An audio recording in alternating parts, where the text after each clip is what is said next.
ஹரிநாராயண துரித நிவாரண பரமானந்த சதாசிவசங்கர் உலகெங்கிலும் வாழ்ந்து கொண்டிருக்கும் ஸ்ரீராம் ஆஸ்ட்ரோ யூடியூப் சேனல் நேயர்களுக்கு டாக்டர் சைதை ராஜாவின் அன்பான வணக்கங்கள். நாம் இப்பொழுது இந்த எபிசோடில் ஒரு வித்தியாசமான தலைப்பு, தமிழ் புத்தாண்டு பலன், ஓராண்டு பலன், விசுவாவசு ஆண்டு வருஷம் எப்படி இருக்க போகுது, சித்திரை முதல் பங்குனி வரைக்கும் அப்படின்னு ஒவ்வொரு ராசிக்கும் பார்க்க போகிறோம். அதற்கு முன் எங்களுடைய சேனலை பார்த்து கொண்டிருக்கும் அன்பர்கள், இதுவரைக்கும் சப்ஸ்கிரைப் செய்யாதவர்கள் சப்ஸ்கிரைப் செய்து கொள்ளும்படி கேட்டுக்கொள்கிறோம். ரைட் சைடில் சப்ஸ்கிரைப் இருக்கும், பெல் பட்டன் இருக்கும், ரெண்டுத்தையும் ப்ரெஸ் பண்ணிங்கன்னா அடுத்த நொடியே எங்களுடைய வீடியோ உங்களை நோக்கி வர துவங்கிவிடும். எங்களுடைய வீடியோவை ஸ்கிப் பண்ணாமல் பாருங்கள். இது உங்களுக்கு மிக மிக பயனுள்ள பதிவாக அமையப்போகிறது என்று சொன்னால் மிகையாகாது. வாங்க, ஒவ்வொரு நட்சத்திரம் 27 நட்சத்திரத்தில் பிறந்தவங்க இருக்காங்க.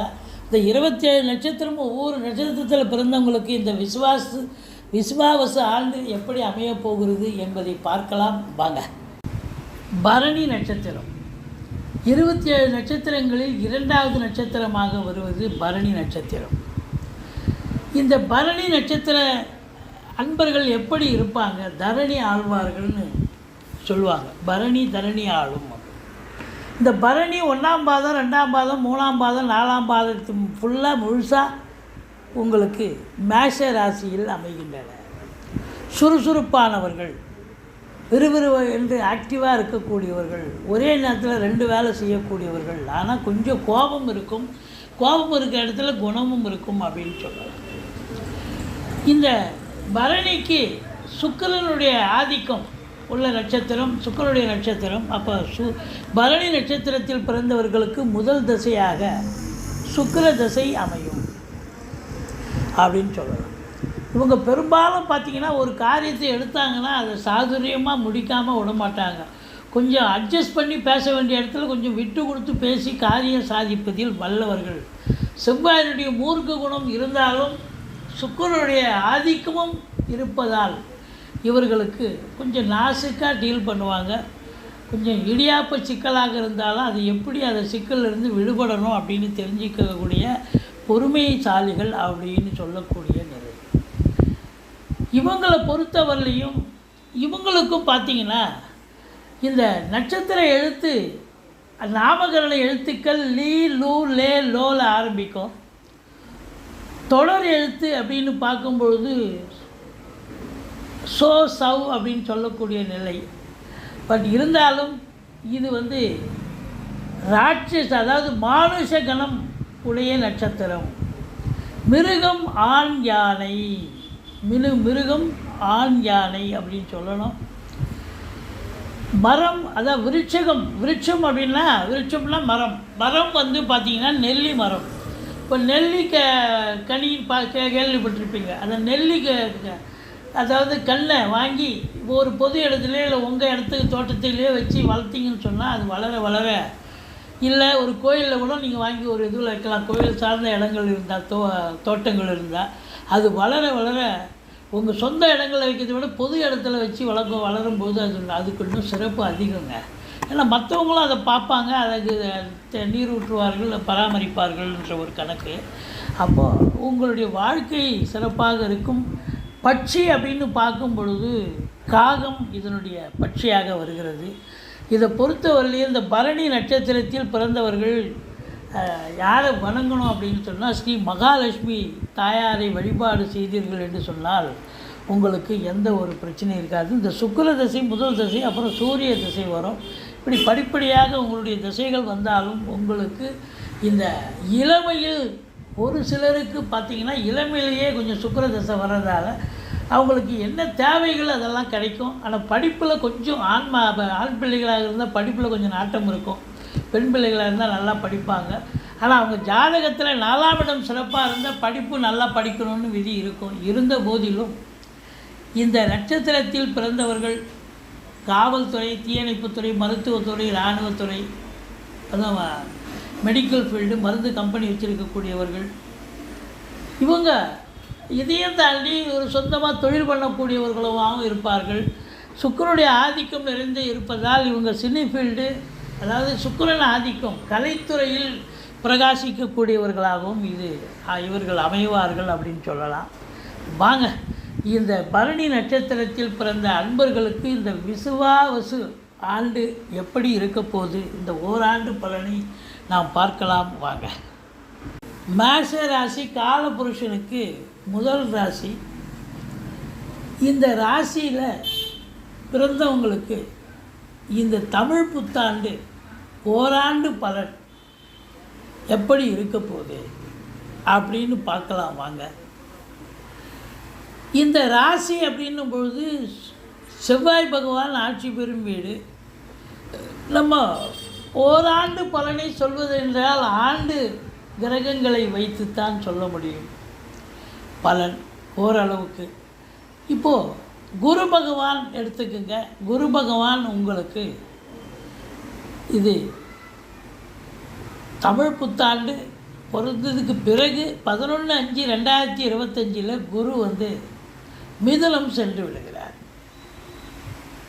மிதுனம் போயிட்டார் அப்படின்னு சொன்னாக்கா இந்த மேஷ ராசி மேஷ லக்னத்தில் பிறந்த அன்பர்களுக்கு 3ஆம் இடம் குரு ஆயிடுது. அவர் 9க்கும் 12க்கும் ஆதிபத்தியம் பெற்றவர். அவர் போய் 3ஆம் இடத்துல உட்காரலாமா? முக்கால் சுபம், ஓகே தான், ஒன்றும் பிரச்சனை இல்லை. அப்போது 3ஆம் இடம் என்பது தைரிய வீரிய ஸ்தானம், இளைய சகோதர பாவம். இளைய சகோதர சகோதரிகள் இருந்தால் இப்போ அவங்களுக்கும் உங்களுக்கும் ஒரு அண்டர்ஸ்டாண்டிங் இருக்கும். அவங்க வீட்டுக்கு நீங்கள் வர, உங்கள் வீட்டுக்கு அவங்க வர, நீங்கள் அவங்க வீட்டுக்கு போக பரஸ்பரம் ஒற்றுமையாக இருப்பீங்கன்னு சொல்லலாம். அது மட்டும் இல்லை, எடுக்கிற எந்த முயற்சியாக இருந்தாலும் கண்டிப்பாக வெற்றி பெறக்கூடிய ஒரு சூழல் இருக்கிறது. இப்போது குரு 3ஆம் இடம் ஸ்தான பலம் இல்லை என்று சொன்னாலும் இந்த மேஷ ராசியில் பிறந்தவர்களுக்கு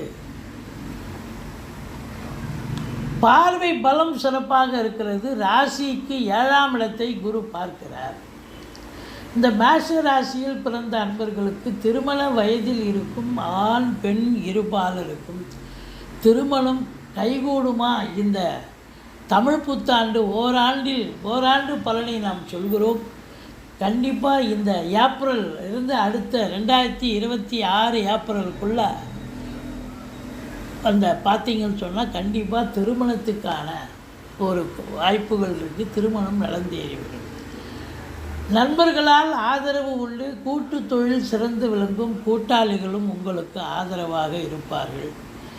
கணவன் மனைவி ஒற்றுமை, சந்தோஷம், குதூகலம் ஏற்படும் அப்படின்னு சொல்லலாம். சமூகத்தில் பேரு புகழ் அந்தஸ்து உயர்வடையக்கூடிய ஒரு சூழல்.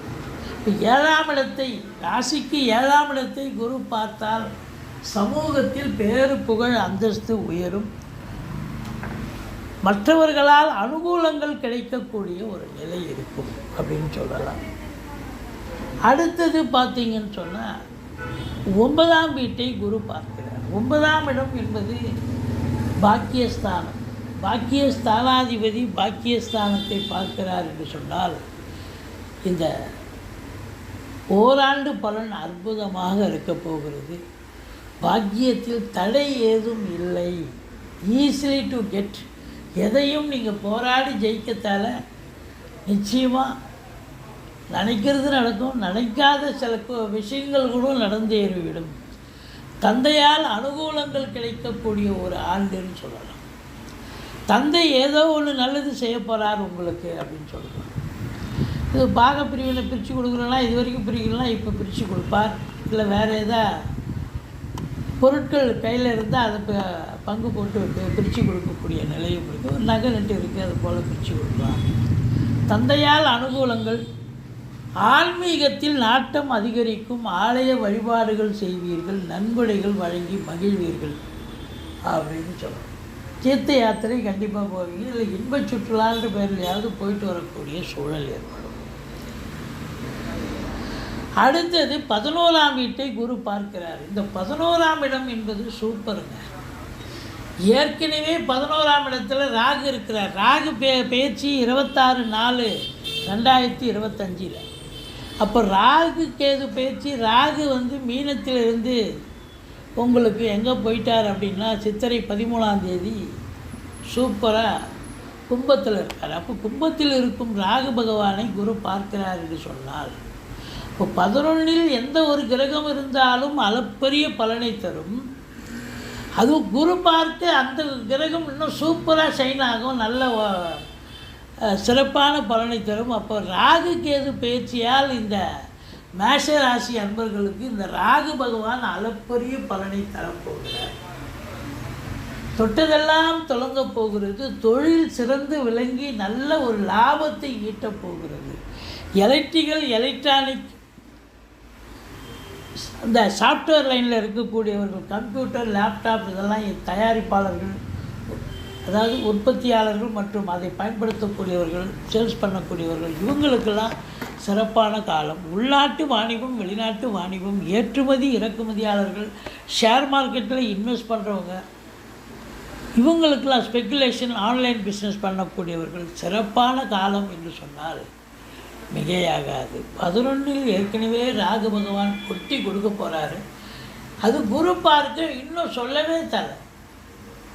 வெளிநாடு போய் வேலை பார்க்கக்கூடியவர்கள் இன்னும் வேறு கண்ட்ரிக்கு போய் இல்லை வேறு அங்கேருந்து வேறு ட்ராவல் ஆகி போய் நல்ல சம்பாத்தியம் பண்ணக்கூடிய ஒரு தருணம் இருக்கிறது. இந்த மேஷ ராசிக்கு கொடுப்பனை வந்தாச்சு. ராகு பெரிய லெவலில் கொடுக்க போகிறார். சரி, இந்த ராகு கொடுக்க போகிறார். சரி, கேது பகவான் உங்களுக்கு 5ஆம் இடத்தில் வருவார்.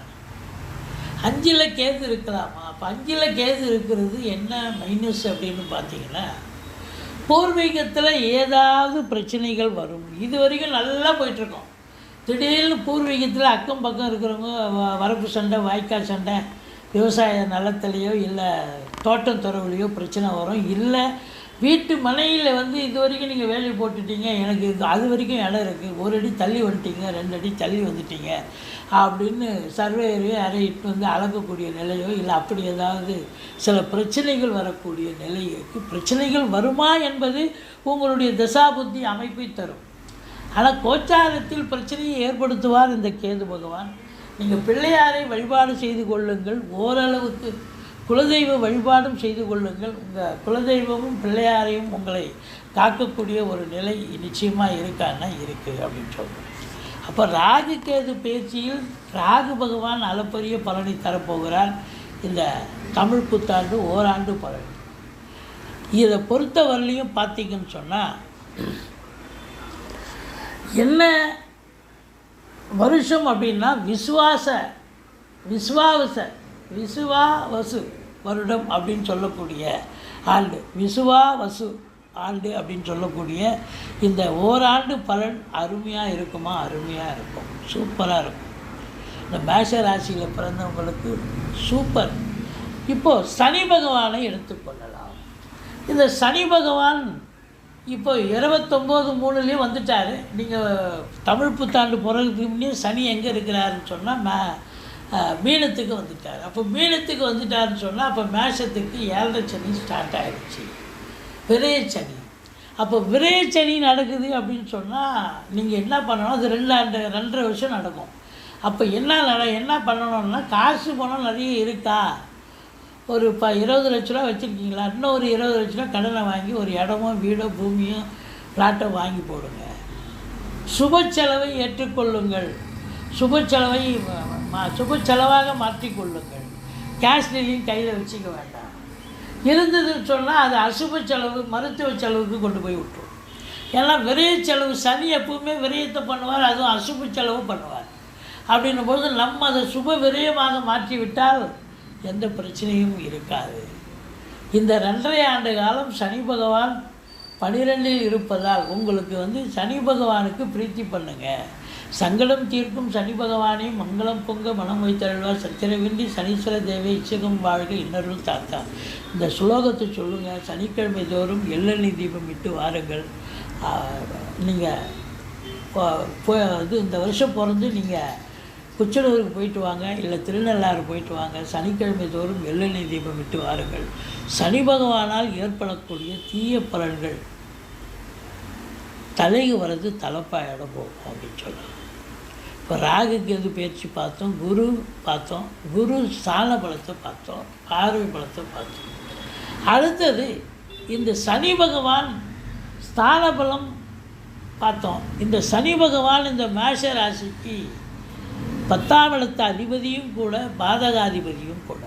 இந்த அந்த மேஷ லக்னம் மேஷ ராசியில் பிறந்தவர்கள்.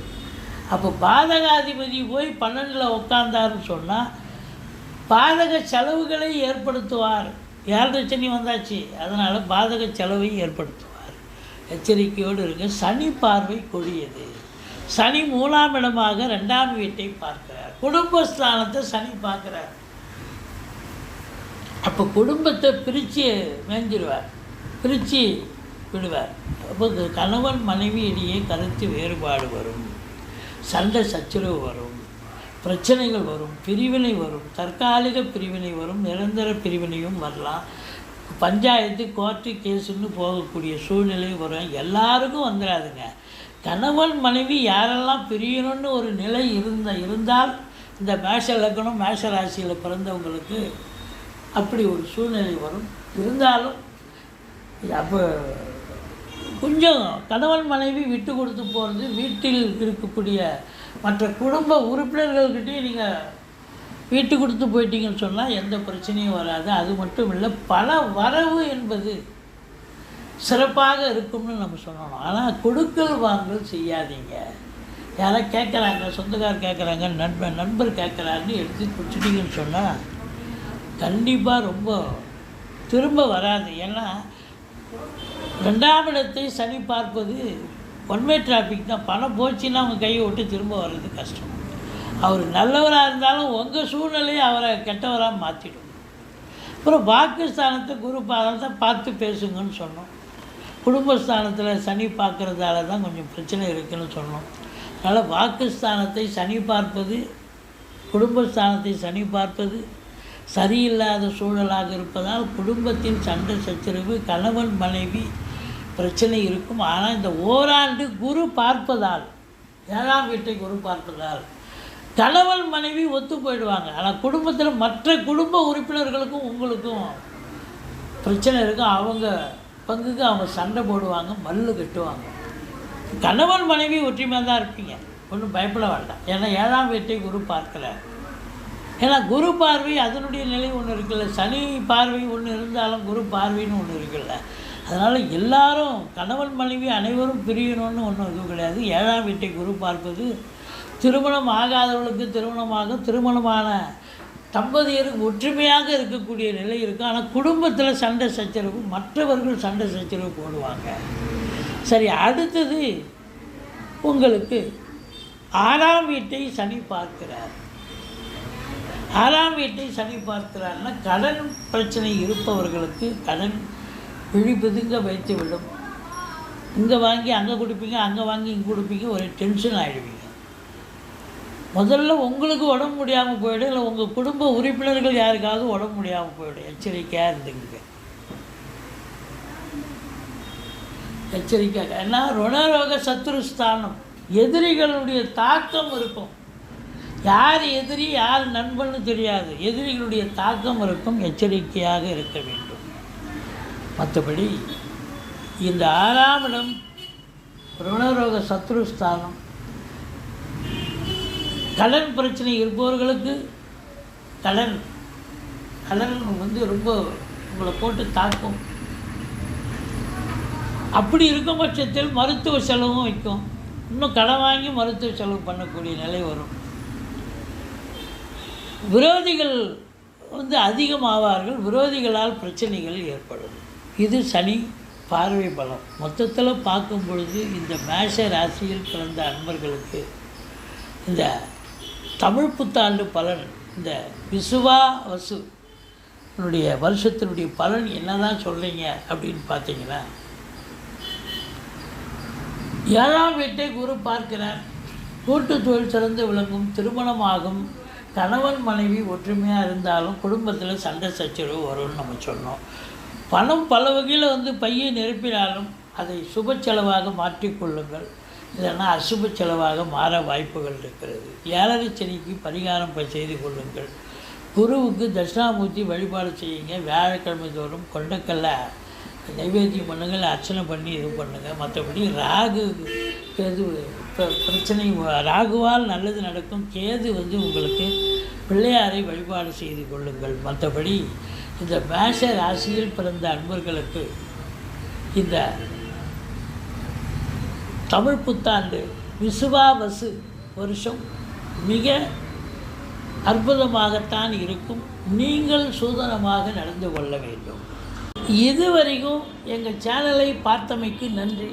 எங்கள் வீடியோ பிடிச்சிருந்தால் லைக் பண்ணுங்கள், ஷேர் பண்ணுங்கள், சப்ஸ்கிரைப் பண்ணுங்கள். மறக்காமல் சப்ஸ்கிரைப் பண்ணுங்கள். நன்றி. வாழ்க வளமுடன்.